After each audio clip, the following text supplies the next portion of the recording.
Police बंदोबस्तात शिवरायांची वाघनखं साताऱ्यात दाखल.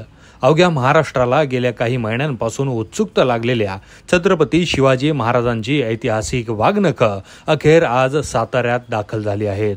लंडनच्या व्हिक्टोरिया अँड अल्बर्ट म्युझियममधून ही वाघनखे 3 वर्षांसाठी भारतात आणली जात असून साताऱ्यातील संग्रहालयात पुढील 6 महिने ही वाघनखे इतिहासप्रेमींसाठी सर्व नागरिकांना पाहता येणार आहेत. उदयनराजे आणि शिवेंद्रराजे स्वागतासाठी दाखल.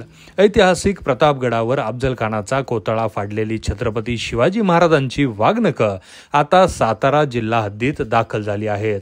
अक्षरशः गाडीतून ही वाघनखे पोलीस बंदोबस्तात साताऱ्यात दाखल झाली.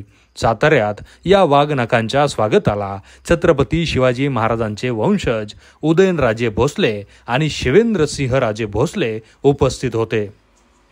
19 तारखेला मुख्यमंत्र्यांच्या हस्ते उद्घाटन.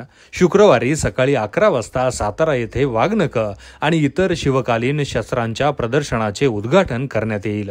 या उद्घाटन सोहळ्याला मुख्यमंत्री, दोन्ही उपमुख्यमंत्री आणि स्वतः सांस्कृतिक कार्यमंत्री सुधीर मुनगंटीवार हे उपस्थित राहणार आहेत. शहरात ठेवण्यात येणार वाघनखं.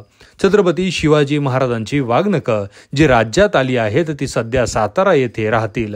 ती वाघनखं सातारा, कोल्हापूर, मुंबई आणि नागपूर या 4 शहरात प्रदर्शनासाठी ठेवण्यात येणार आहेत. कसे असणार प्रदर्शन?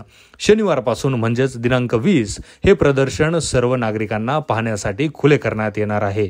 वाघनखे 7 महिन्यांनी सातारा येथील संग्रहालयात सकाळी 11 ते सायंकाळी 5 या वेळेत नागरिकांना पाहण्यासाठी खुले राहील. याची तिकिटे ऑनलाईन आणि ऑफलाईन अशा दोन्ही पद्धतीने नागरिकांना उपलब्ध करून घेता येणार आहेत. हे प्रदर्शन एक वेळी 200 लोकांना पाहता येईल.